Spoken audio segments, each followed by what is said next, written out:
जळगाव उन्नती न्यूज, तुमच्या हक्काचा आवाज. आमच्या चॅनलला सबस्क्राईब करा आणि अशाच ताज्या व विश्वसनीय बातम्यासाठी बेल आयकॉन दाबा.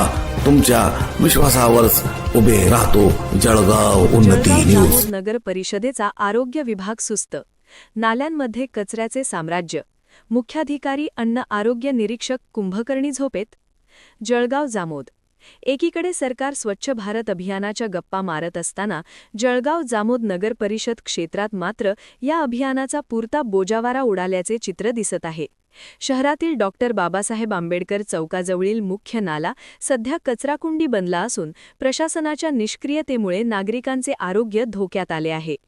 नाल्यात प्लास्टिकचा विळखा. दुर्गंधीने नागरिक हैराण. शहरातील अत्यंत गजबजलेल्या डॉक्टर बाबासाहेब आंबेडकर चौकातील मोठ्या नाल्याची अवस्था सध्या अत्यंत दयनीय झाली आहे.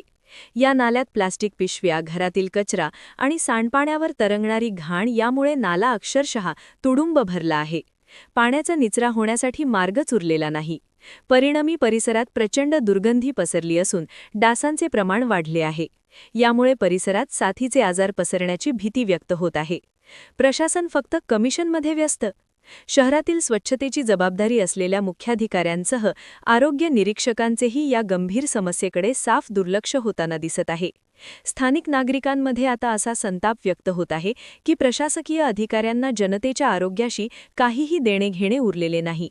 फक्त नवीन कामे मंजूर करायची आणि त्यातून मिळणाऱ्या कमिशनमध्ये मग्न राहायचे, असाच कारभार सध्या नगर परिषदेत सुरू असल्याची चर्चा शहरात जोरात सुरू आहे. वारंवार तक्रारी करूनही आरोग्य विभाग ढिम्म हालत नसल्याने नागरिकांनी तीव्र संताप व्यक्त केला आहे. जर पावसाळ्यापूर्वी किंवा तातडीने या नाल्याची सफाई झाली नाही तर हा कचरा रस्त्यावर येऊन परिस्थिती अधिक बिकट होईल.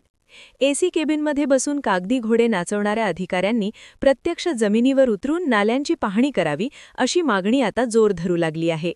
आता पाहायचे हे की या बातमीनंतर तरी या झोपलेल्या प्रशासनाला जाग येते की जळगाव जामोदकरांना अशाच घाणीच्या विळख्यात राहावे लागते.